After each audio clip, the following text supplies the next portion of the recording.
The click of the front door lock echoed louder than a gunshot in the rain-soaked night. For Lila, standing on the porch with nothing but the clothes on her back and the life growing inside her, that sound wasn't just a door closing. It was the sound of her world shattering, of every promise turning to dust. Her husband, the man who had vowed to cherish her, had just thrown her out like garbage, his voice dripping with a venom she'd never known. He thought he had won. He thought he had secured his future. What he didn't know was that Lila's past, a past he had so carelessly dismissed, was about to arrive with an army of lawyers and a truth that would bring his emir of lies crashing down around him. The house was Brent's masterpiece. Perched on a manicured hill overlooking the city, the sprawling modern home was all clean lines, glass walls, and cold polished concrete. It was less a home and more a statement, a monument to his ambition. Brent Patterson loved statements. He loved his imported Italian suits, his Swiss watch that cost more than a modest car, and his wife Lila, who he often thought of as his most beautiful acquisition. Lila moved through the cavernous rooms like a ghost. She had tried to warm the place, adding soft throws to the minimalist leather sofas and placing family photos on the sterile floating shelves. But Brent would always move them, tidying her warmth away. "It clutters the aesthetic, darling," he'd say, not unkindly, but with a finality that permitted no argument. Their life, to any outside observer, was perfect. Brent was a rising star in real estate development, turning forgotten city lots into luxury condos. Lila was the gentle, graceful wife, the perfect hostess for his business dinners, her quiet smile a perfect accessory to his booming charisma. But lately the silence in the house had grown heavy. Brent was working later. His phone was always face down on the nightstand, and his touch, when it came at all, was fleeting and distracted. The change had sharpened when Lila told him she was pregnant. She had expected joy, perhaps even a crack in his meticulously composed facade. Instead, he had stared at her for a long moment, his expression unreadable. "A baby," he'd said the words flat. "Well, that's an expense." The comment had stung more than she let on. Her father, Robert Conway, was a man of quiet but considerable means. He had been a banker his entire life, a shrewd but fair man who had built a small regional bank into a significant financial institution through decades of patient, clever work. He had never been flashy. He drove a 10-year-old sedan and lived in the same comfortable but unpretentious suburban home Lila had grown up in. When they married, Robert had gifted them the down payment for their house, a sum so generous it had left Brent speechless. For Brent, who worshipped at the altar of wealth, Robert's quiet humility was a source of constant irritation. He saw it as a weakness, a failure to properly display his success. "Your father could own half the city if he wanted." Brent would often complain after a family dinner, "but he's content to sit on his gold like a dragon." No vision. Lila would defend him. "He's happy, Brent. He doesn't need to prove anything." "Success is about proving things, Lila. It's the only thing that matters." Now 4 months into her pregnancy, the distance between them had become a chasm. Brent's comments about the expense of a child had become a recurring theme. He'd sigh dramatically over the cost of a crib, complain about the future hospital bills, and scrutinize every purchase she made. It was bizarre, given the lavish lifestyle he insisted upon for himself. One evening, as she was looking at a catalogue for nursery furniture, he'd snatched it from her hands. "We need to be practical," he'd snapped. We have the mortgage, the car payments. We can't afford to be frivolous." Frivolous? She'd asked, her voice trembling slightly. "This is for our child, Brent. And what about that new watch you just bought?" He waved a dismissive hand. "That was an investment. It's about maintaining an image. You don't understand business." The condescension was a constant grating presence. He treated her like a child, a beautiful but simple-minded doll he kept in his glass house. The man she had fallen in love with, the charming, ambitious go-getter who had made her feel like the center of the universe, had vanished, replaced by this cold, calculating stranger. Her heart ached with a confusion she couldn't articulate. She told herself it was the stress of his work, the pressure of a new baby. She made excuses because the alternative was too terrifying to consider. The truth, however, was far uglier than she could have ever imagined, and it was about to come knocking. Or rather, it was about to be revealed in the sharp, artificial scent of a perfume that wasn't hers. It happened on a Tuesday. The air was thick with the promise of a storm, the sky a bruised purple. Brent had come home late, smelling of expensive whiskey and a cloying floral perfume. Lila, who had been fighting a wave of morning sickness that had decided to strike in the evening, was curled on the couch. She smelled it the moment he leaned in to give her a perfunctory kiss on the cheek. It wasn't her perfume. Hers was a subtle citrus scent. This was heavy, musky, and aggressive. It clung to the lapel of his suit jacket. "You're late," she said, her voice small. "Big deal went through."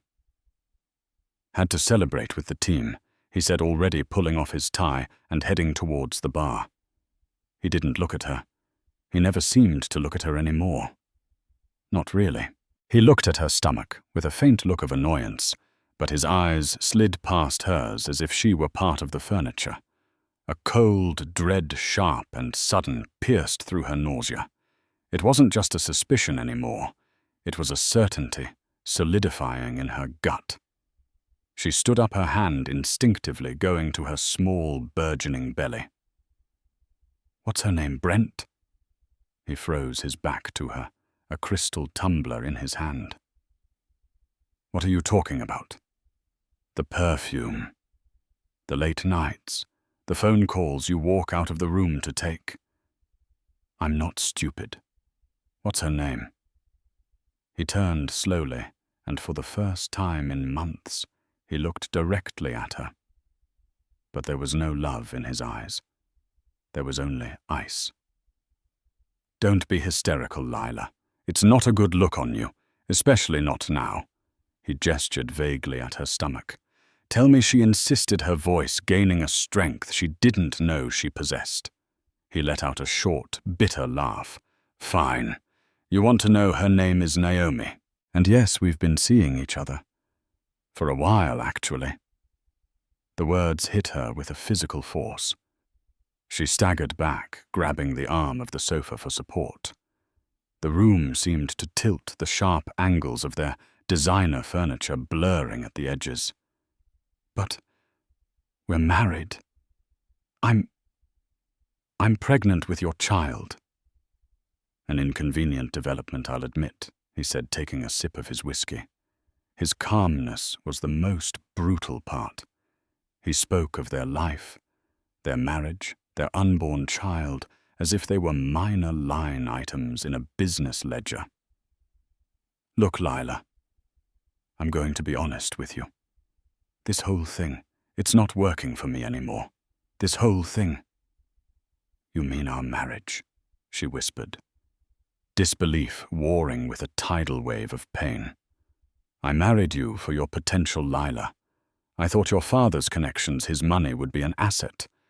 But he's a relic. He doesn't understand how the modern world works. He handed me a check for the down payment, and that was it. No introductions, no opening doors. Just that." He sneered.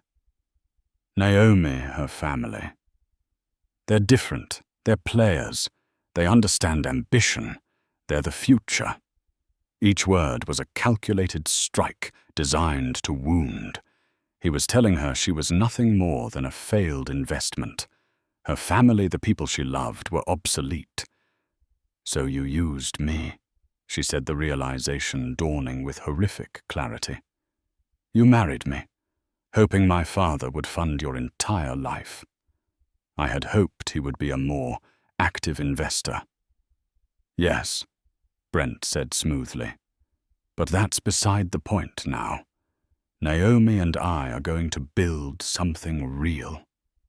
And frankly, this house, this life, it's not big enough for 3 of us, and I certainly have no intention of it being big enough for 4. The cruelty of his last statement finally broke her. Sobs racked her body. "So what are you saying? You're just leaving?" "Not exactly," he said, setting his glass down with a soft click. He walked towards the front door. "You're leaving?" Lila stared at him, her mind unable to process the words. "What? No. This is my home, too. I'm carrying your baby. You can't just throw me out. Watch me," he said, his voice dropping to a low, menacing tone. He grabbed her arm, his fingers digging into her skin. He was surprisingly strong. He pulled her towards the foyer, his polished shoes silent on the marble floor. "This house is in my name, Lila. The mortgage is in my name. Everything that matters is in my name. You came into this with nothing but your father's check, and you'll leave with the same. Brent." "Please," she begged, tears streaming down her face. "Please don't do this. Think about the baby."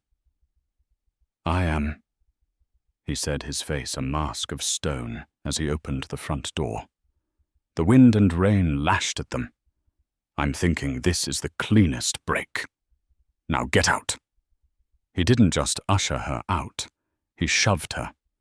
She stumbled onto the wet stone of the porch, catching herself just before she fell. He threw her purse out after her. It landed in a puddle with a splash. Then, before she could even turn around, he closed the door. The heavy custom-made oak door swung shut, and with a final definitive click, the deadbolt slid into place. It was the sound of her world ending. The rain was cold, instantly soaking through her thin silk blouse. Lila stood on the porch, trembling not just from the chill, but from the profound shock that had paralyzed her entire body. The warm yellow light from inside the house. Her house seemed to mock her, illuminating the life she no longer had access to.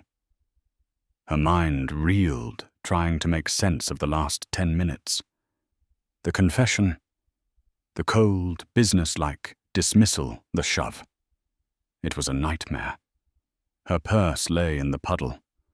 With numb fingers she retrieved it, the leather already waterlogged. Her phone was inside. Her hands shook so badly she could barely unlock it. Who could she call? Her friends would be horrified, but what could they do? She had one person, the one person who had always been her rock, her safe harbor, her father. She scrolled to his name, Dad, and pressed the call button. It rang once, twice. She almost hung up, ashamed and humiliated, not wanting to burden him with her catastrophic failure of a marriage. Lila Bean. His voice, warm and familiar, was almost her undoing. A fresh wave of sobs escaped her. "Dad," she choked out. "Lila. What's wrong? Where are you? It sounds like you're outside." The concern in his voice was immediate and absolute. Brent, he threw me out," she managed to say between gasps. "He told me he's been cheating on me, and He pushed me out of the house. He locked the door. There was a silence on the other end of the line, but it wasn't a passive silence. It was dense, heavy, like the pressure before a lightning strike. She could picture him perfectly sitting in his old leather armchair, his brow furrowed, his calm demeanor hardening into something else entirely. "Where are you right now, honey?" His voice was dangerously calm. All the warmth was gone, replaced by a focused, steely edge. "I'm on the porch. It's raining. Stay right there. Don't move. I'm going to make 2 calls and then I'm coming to get you. It will take me about 45 minutes. Can you find a dry spot under the eaves and wait for me?" "Okay," she whispered. "Lila, listen to me. Did he hurt you? Did he put his hands on you in any way other than pushing you out the door?" "He grabbed my arm," she said, her voice barely audible. Another pause. Longer this time. "I see Robert Conway," said, and the 2 words carried more menace than 1,000 shouted threats. "I'll be there soon. I love you." He hung up. Lila huddled under the small overhang of the porch roof, wrapping her arms around herself. The baby. Her mind raced with fear. The stress, the cold. She pressed a hand against her abdomen, trying to shield the tiny life from the ugliness of the world. Brent's words echoed in her head. A failed investment. An inconvenient development. He hadn't just betrayed her. He had negated her very existence and that of their child. 45 minutes felt like an eternity. Each passing car on the distant road made her jump. She imagined Brent inside, warm and dry, probably already on the phone with Naomi, laughing about how easy it had been to dispose of his pregnant wife. The thought fueled a new emotion alongside the pain and fear, a slow burning anger. How could she have been so blind? The signs had all been there. His obsession with status, his disdain for her family's quiet life, his transactional view of relationships. She had mistaken his ambition for passion, his materialism for a desire to provide. She had built a fantasy around a man who was hollow at his core. Finally, the familiar headlights of her father's old sedan cut through the rain. The car pulled into the sweeping driveway, looking utterly out of place next to Brent's sleek German sports car. Her father got out a large coat and an umbrella in his hands. He didn't say a word. He just walked up the steps, wrapped the warm, dry coat around her shivering shoulders, and held the umbrella over her head. He looked at the locked door, his expression grim. Then he looked at the bruise already forming on her arm, where Brent had grabbed her. His jaw tightened. "Let's go home," he said softly, leading her to his car. As she settled into the passenger seat, the familiar scent of old books and peppermints, a balm to her shattered nerves, she looked back at the glass house on the hill. It looked like a prison now, a beautiful empty cage. She didn't know what her father had planned, what those 2 phone calls had been about. She only knew that the storm that had broken over her life was far from over. The drive back to her childhood home was mostly silent. Robert let his daughter cry, offering a comforting hand on her shoulder but not pressing her with questions. He knew Lila needed to process the shock, and he needed time to let his own cold, calculated rage settle into a workable plan. When they arrived, her mother Helen was waiting, her face etched with worry. She enveloped Lila in a hug that smelled of cinnamon and safety, clucking over her wet clothes and ushering her upstairs to a warm bath and a comfortable bed. Downstairs, Robert sat in his study. The room was his sanctuary, lined with floor-to-ceiling bookshelves, filled not with fiction, but with volumes on economic theory, corporate law, and financial history. He wasn't a flashy man, but he was a deeply intelligent one. He understood that true power wasn't in loud declarations. It was in the fine print. It was in the structure of debt, the ownership of assets, and the unbreakable chains of liability. Brent Patterson had made one fatal mistake. He had looked at Robert Conway and seen a simple, small-town banker. He had failed to do his due diligence. He had no idea that Robert's regional bank, Conway Trust and Financial, had, over the last decade, quietly and strategically acquired smaller debt-holding firms, commercial loan portfolios, and venture capital branches. Robert didn't own a building with his name in flashing lights, but he owned the paper on hundreds of them. His influence was a vast, invisible web, and Brent had just flown right into the middle of it. His first call had been to his head of legal counsel, a sharp, merciless woman named Miss Chen.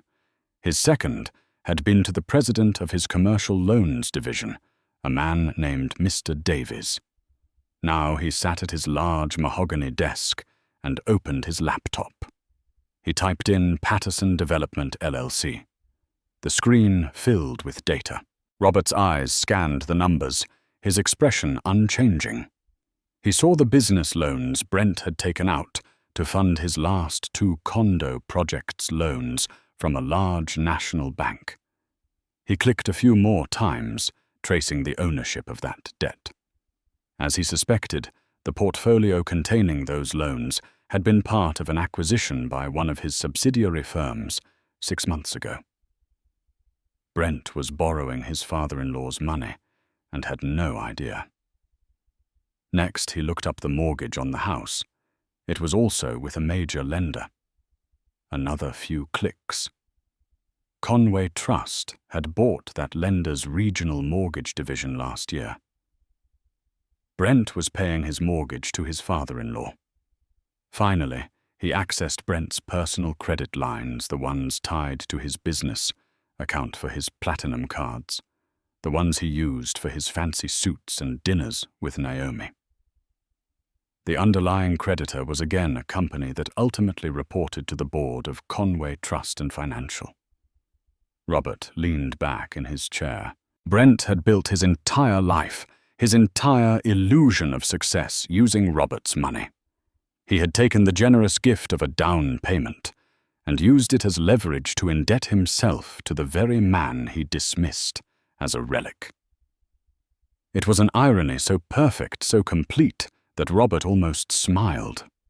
Almost. The image of the bruise on his daughter's arm stopped him. This would not be a loud, angry confrontation. That was not his style. This would be a quiet, methodical, and complete dismantling. Brent had treated his daughter like a balance sheet. Robert would now show him what a real accounting looked like. He spent the next 2 days in his study. Lila rested comforted by her mother speaking in hushed tones about the betrayal. She was terrified about the future, about being a single mother, about having nothing. "Don't you worry about a thing," Lila Bean Robert told her firmly during a quiet moment in the kitchen. "You and this baby are all that matters. You just focus on being healthy.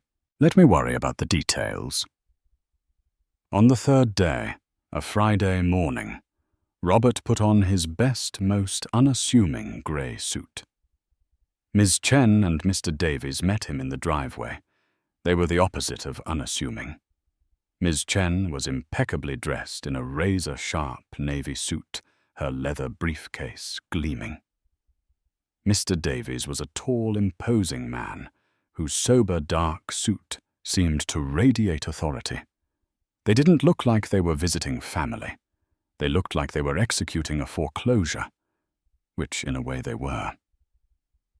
"Is everything in order?" Robert asked them as he got into the back of Miss Chen's town car. Miss Chen handed him a thick folder. Every loan, every credit line, every asset. "He's leveraged to the hilt, Robert. The default clauses are ironclad.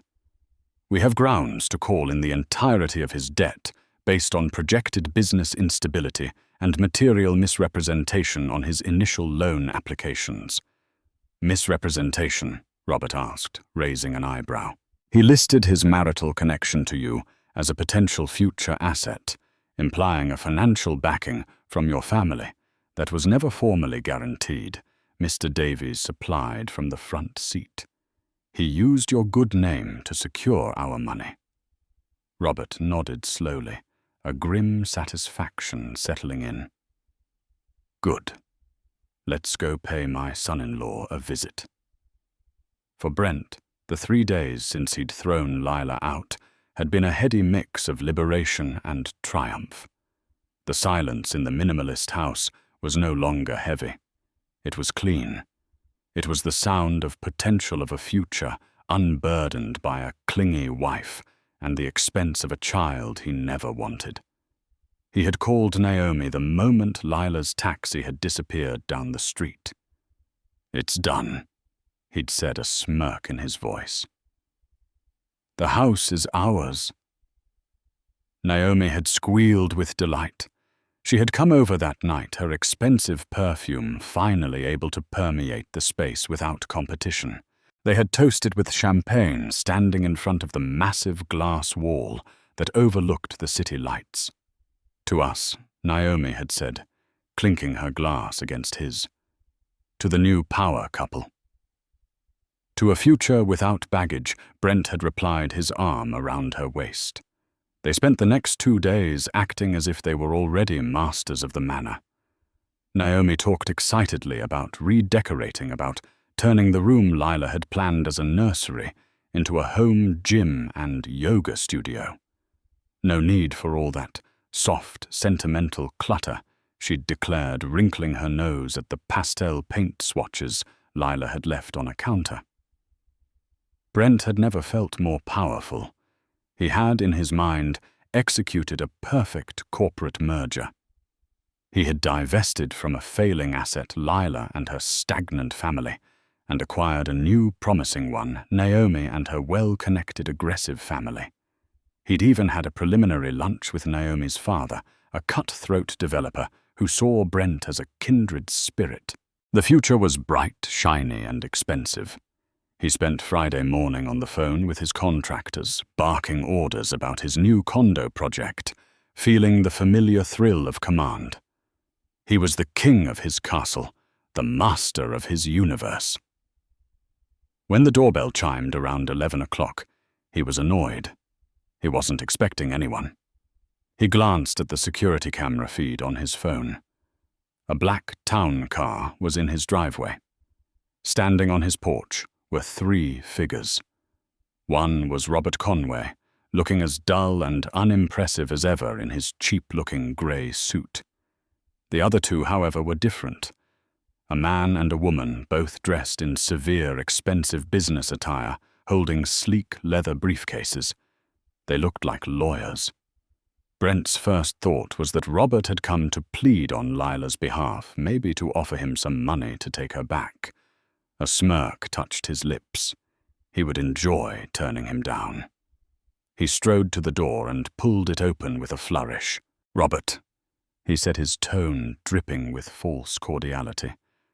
"To what do I owe the pleasure? And you've brought associates." "Brent Robert," said, his voice flat and devoid of any emotion. "This is Ms. Chen, my chief counsel, and this is Mr. Davies from my commercial assets division. May we come in?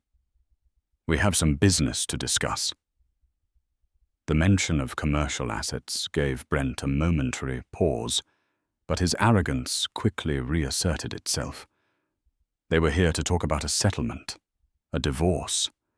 This was just Robert trying to look intimidating. "Of course," Brent said, stepping aside. "Come on in. Can I get you anything coffee water? We won't be staying long." Ms. Chen said, her voice as sharp and cold as the angles of the house. They didn't sit on the offered sofa. They stood in the center of the vast living room, a phalanx of grim-faced professionals. The atmosphere in the room shifted instantly. The feeling of triumph that Brent had been savoring began to curdle into a vague sense of unease. So Brent began trying to take control of the situation.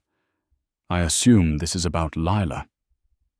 Look, I'm sorry it had to end this way, but these things happen. I'm prepared to be very reasonable about the divorce settlement. Robert looked at him, a flicker of something that might have been pity in his eyes. We're not here to discuss the divorce, Brent. That's a personal matter for Lila to handle. We're here to discuss a professional one. We're here to discuss your debt. Brent laughed. It was not a sound of mirth, but a sharp, percussive burst of disbelief and condescension. He actually leaned back on his heels, a smirk playing on his lips as he folded his arms across his chest. The initial flicker of unease had been extinguished by his own ingrained arrogance. This was exactly what he expected, a pathetic emotional appeal from a man out of his depth, flanked by a couple of small-time lawyers he'd probably hired for the occasion to try and look intimidating. My debt, he repeated, savoring the word as if it were a fine wine. What on earth does my debt have to do with you, Robert? Let me guess. You're here to offer to pay it all off for me in exchange for taking Lila back. Is that it? A grand gesture from the concerned father.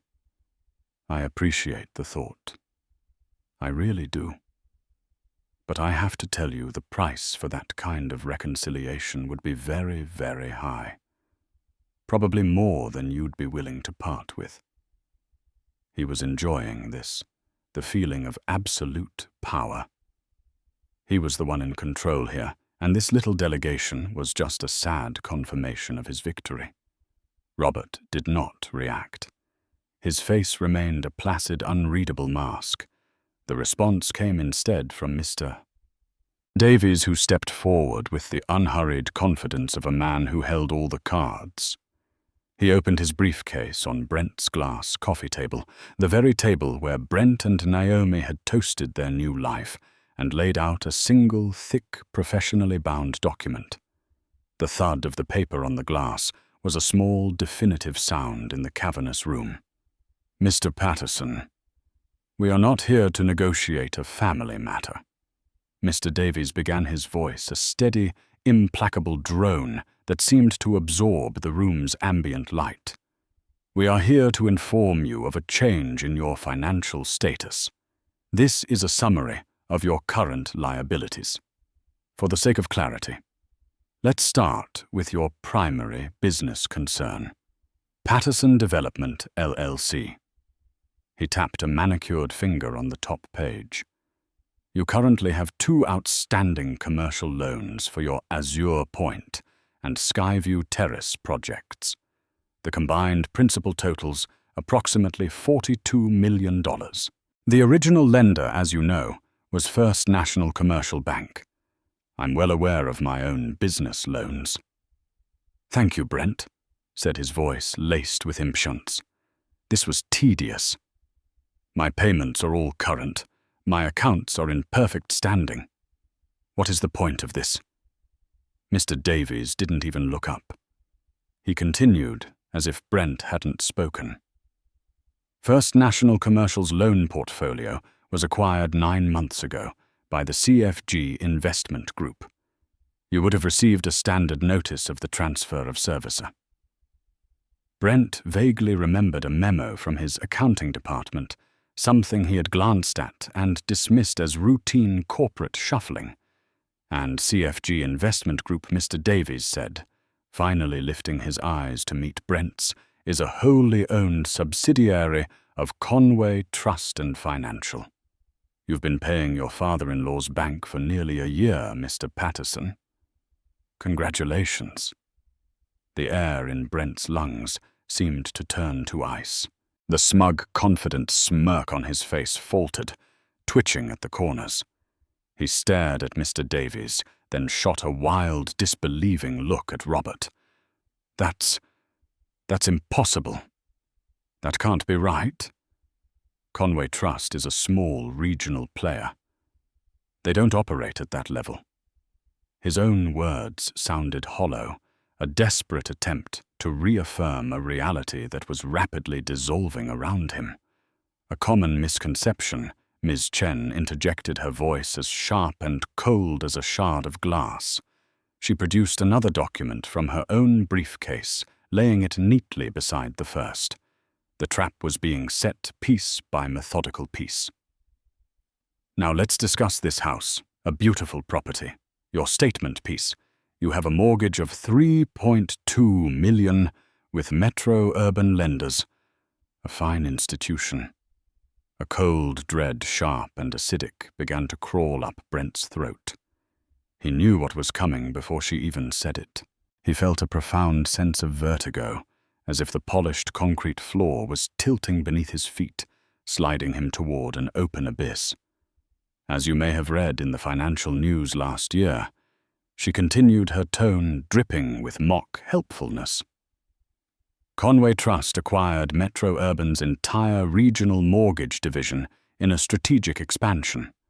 Your last 7 mortgage payments, including the one that cleared just last week, have been processed through our central office. This house, Mr. Patterson, belongs to us. Brent stumbled back a step, his bravado not just vanishing but being ripped out of him, leaving a gaping wound of pure horror. The walls of his home, the very symbol of his success and his new life with Naomi, suddenly felt like the bars of a cage he had unknowingly built for himself. He was a fool, a preening, arrogant fool played from the very beginning. And finally Miss Chen said, delivering the coup de grace, there are the small things. The lifestyle, your personal and business credit lines, the platinum cards you use for travel, for those expensive dinners at Venti, for the suits and the watches, all issued by institutions whose debt portfolios are underwritten and ultimately held by Conway Trust. In total, Brent, your entire financial existence, your business, your home, the very clothes on your back is leveraged with funds that he... She gestured with her pen towards Robert. Ultimately controls. For the first time since he had entered the room, Robert spoke again. He took a slow step away from the window, his quiet presence suddenly more immense and terrifying than any shouting threat. You called me a relic, Brent. You told my daughter I didn't understand how the modern world works. But you see, I do. I understand that true power isn't in the shiny things you can buy. It's in owning the paper that allows other people to buy shiny things. You built a house of cards on what you thought was a solid foundation, but the foundation was me all along. You thought you were the architect, but you were just a tenant borrowing my bricks, and I'm cashing out. The words hung in the air, each one a death sentence. Brent stared at him, his mouth agape, his mind a chaotic whirlwind of panic and denial. The web was complete.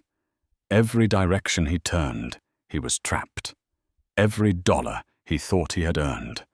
Every deal he thought he had closed, every brick he thought he had laid was built upon a foundation owned by the man he had sauntered on and discarded.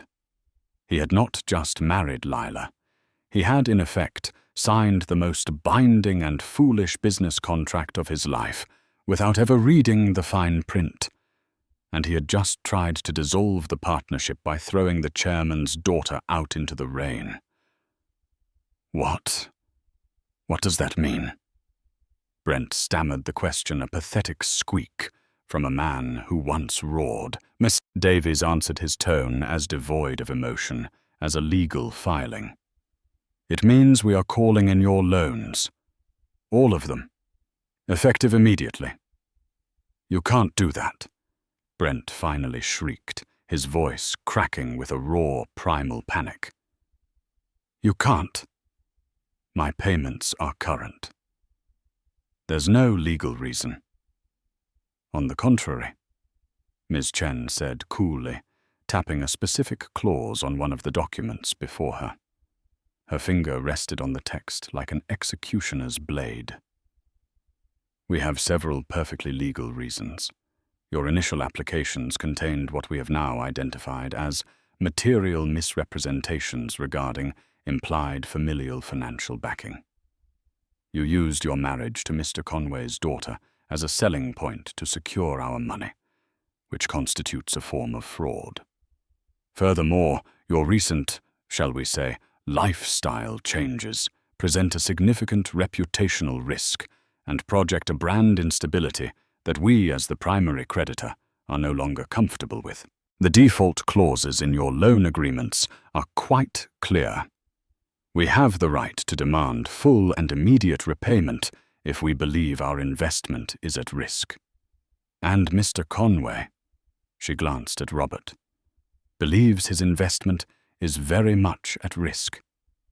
The silence that descended upon the room was heavier and more suffocating than any sound. It was the silence of a tomb, the dead air after a fatal blow. For Brent, it was absolute. The confident, articulate man who had commanded boardrooms and charmed investors was gone, replaced by a hollow shell whose mind was frantically trying to outrun an avalanche. His ears rang with a high-pitched whine, blocking out everything but the echo of Ms. Chen's final devastating pronouncements. He looked from her cold, impassive face to the stoic figure of Mr. Davies. Then finally his desperate gaze landed on Robert. His father-in-law had not moved. He stood by the expansive glass wall, his hands clasped behind his back, looking not at the ruin of the man before him, but out at the glittering city skyline, the very view that Brent had believed was the ultimate symbol of his triumph, his conquest. It was his. He had paid millions for it. But the view now seemed to mock him, a panorama of a world he was no longer a part of. The entire structure of his reality had been revealed as a lie. He was not a king in his castle. He was a tenant in his father-in-law's property. He was not a brilliant developer. He was a debtor, unknowingly making payments to the very man he had dismissed as an irrelevant old fossil. The floor, so solid and polished beneath his feet, suddenly felt like a sheet of thin ice cracking and groaning under the impossible weight of his ignorance. "Robert, please." Brent finally managed to whisper the name, tasting like ash and bile in his dry mouth. His arrogance, the very fuel that had powered his existence, had evaporated in an instant, leaving behind only the raw, sputtering engine of pure terror. He took a staggering step forward, his hands slightly raised in a gesture of supplication. "Please, it was a mistake, a terrible, terrible misunderstanding. I was angry. I was stressed about the new projects. I didn't mean it. I'll fix things with Lila. I'll get on my knees. I'll do anything. We can reverse this." Robert turned his head slowly, his movement deliberate and devoid of haste. His eyes, calm and clear, finally met Brent's. There was no rage in them, no fire of retribution. There was no hatred. There was only a profound, bottomless disappointment and a chilling finality that was far more terrifying than any anger could ever be. "You don't seem to understand, Brent." Robert said, his voice quiet, but carrying an immense gravity that filled the cavernous room. "This is not a negotiation. There is nothing to fix. There is no reversing this. You have a fundamental misunderstanding of your situation, just as you have had a fundamental misunderstanding of me from the very beginning. You believe you made a mistake. You didn't. You made a series of business decisions." He paused, letting the words sink in, twisting the knife of Brent's own transactional worldview. "Your first decision was to leverage yourself to the absolute limit, building an image of success on a mountain of debt. Your second was to build your entire enterprise on my money, all while holding me and my family in private contempt. And your third, your most critical and unforgivable business decision, was made 3 nights ago when you laid your hands on my pregnant daughter and threw her out of her home into a storm. Robert took a single measured step forward, away from the window. You see this house? He asked, his voice still unnervingly calm. You walk through it with the pride of an owner. But you are not the owner. You are merely the occupant of an asset whose deed is held as collateral against a loan you can no longer pay. As of this moment, you are trespassing. Brent's breath came in ragged, shallow gasps. He felt a crushing weight on his chest, as if the immense glass walls of his precious house were slowly closing in on him. Those condo developments you are so proud of. Robert continued, his voice relentless and methodical. Their funding will be frozen by the end of the business day. The contractors will receive a stop work order. Your investors will panic. Your new business partners, like Naomi's ambitious father, will scatter the second they hear that Conway Trust has pulled its funding. They will see you not as a peer, but as a liability. By Monday morning, Patterson Development LLC will be a hollowed-out shell facing a dozen lawsuits and an inevitable bankruptcy. Every word was a nail being hammered into the lid of his coffin. Brent's vision started to swim, the sharp, clean lines of the room blurring and warping at the edges. The cars are leased through a company we own. They will be repossessed tomorrow. Robert went on, ticking off the items of Brent's life, as if reading from an inventory sheet. The credit cards will be declined the next time you try to buy a cup of coffee. The bank accounts tied to your business and your person will be frozen to cover outstanding liabilities. You valued polish over people, Brent. You valued statements over substance. You have built a life based on an image, and I am simply and very quietly taking away the props that hold it up. Brent wanted to scream, to rage, to deny it all, but no sound would come out. He was paralyzed, caught in the invisible, unbreakable threads of the web he had never even seen. He thought of Naomi, her bright, hard laugh, her admiration for his power. Would she stand by him? He knew the answer with a sickening certainty. She was drawn to the sun, and he was now a black hole. You put a price on my daughter. Robert, said his voice, dropping now to barely a whisper, a tone so intimate it was more piercing than any shout. In your cold accounting, you saw her as an asset, a failed investment. So I am showing you what it feels like when your most valuable asset is liquidated.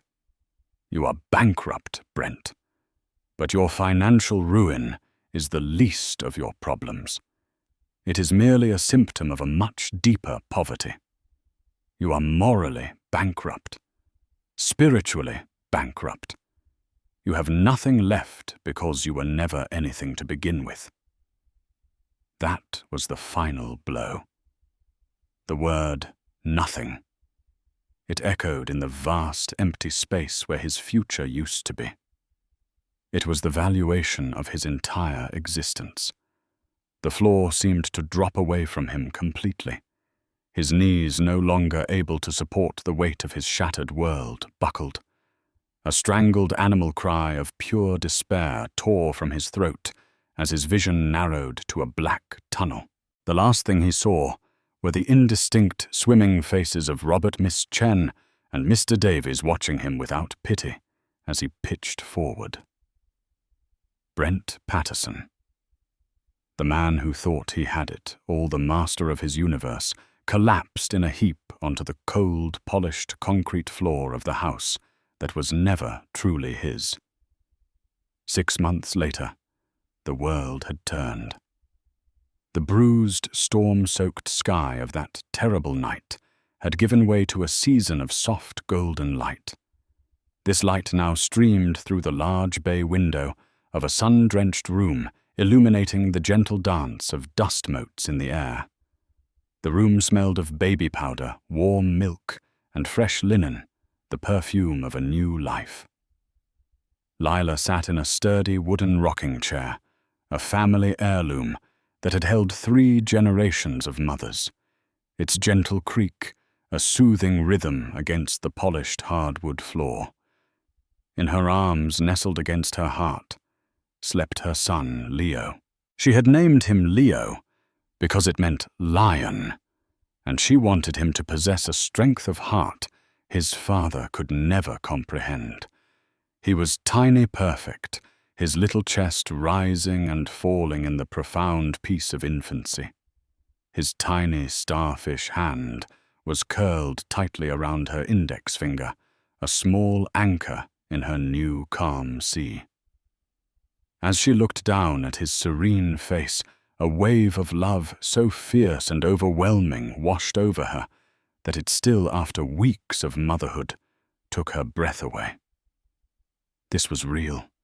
This solid, warm weight in her arms, this unconditional bond.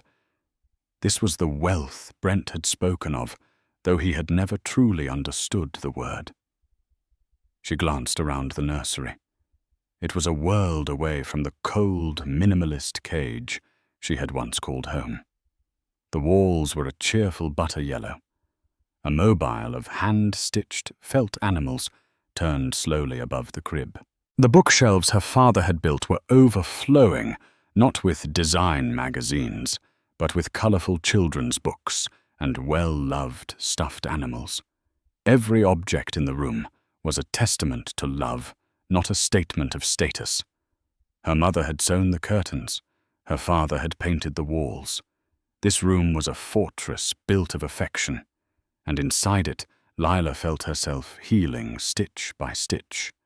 The divorce had been a quiet, sterile affair, a mere formality that passed in a blur of paperwork. Brent had been a ghost at the proceedings, his presence thin and brittle. He had not contested a single thing. He was in no position to. Lila had asked for nothing from him. No alimony, no child support, no bitter settlement. She wanted no ties, no financial chains that would keep her tethered to the memory of him. Her freedom was worth more than any check he could no longer write. She had her name back, Lila Conway, and in shedding the name Patterson, she felt as though she had shed a heavy, ill-fitting coat. She had heard about Brent's fate, not through any effort of her own, but through the inevitable whispers that travel through old social circles. A former acquaintance had called her voice laced with a hesitant, gossipy sort of pity. Just as her father had predicted, Brent's empire had not just crumbled. It had been pulverized, turning to dust overnight. His business partners, including Naomi's cutthroat father, had severed all ties the moment the news broke that Conway Trust had pulled his funding. His name was poison in the development community.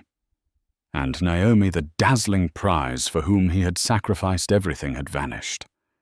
She had not lingered to witness the collapse.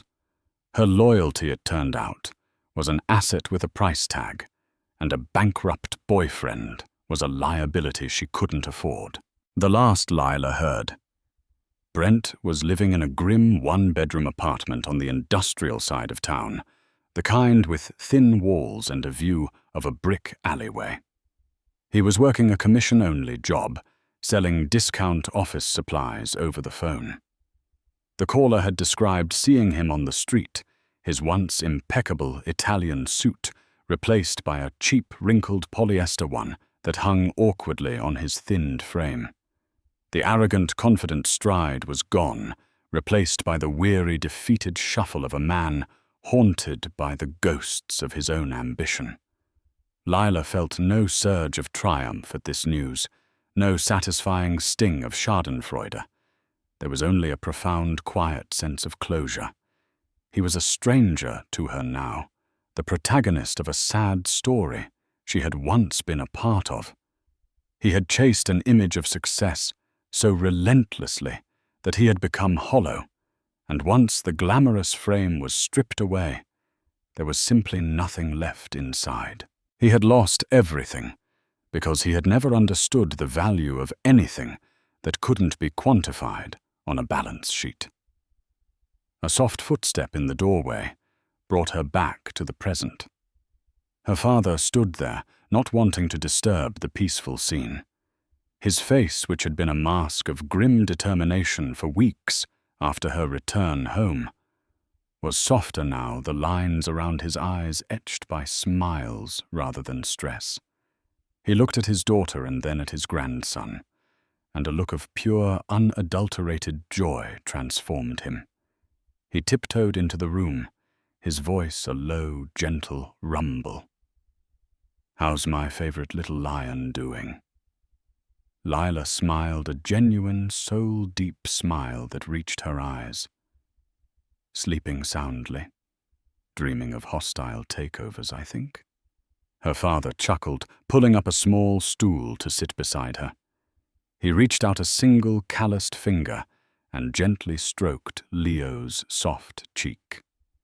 "He has your peaceful nature, Lila Bean." Thank goodness. They sat in a comfortable silence for a long moment, the only sounds the creak of the rocker and the baby's soft breathing. "Thank you, Dad," Lila whispered, her voice thick with emotion. "Not just for all of that, but for this, for never saying I told you so." He looked at her, his expression serious. There was nothing to say. A father protects his family. It's the only contract that matters. Brent's failure was his own doing. My only concern was and always will be you and him. He nodded toward the sleeping baby. In his simple words, Lila understood the vast difference between Brent and her father. Brent saw life as a series of transactions. Her father saw it as a sacred trust.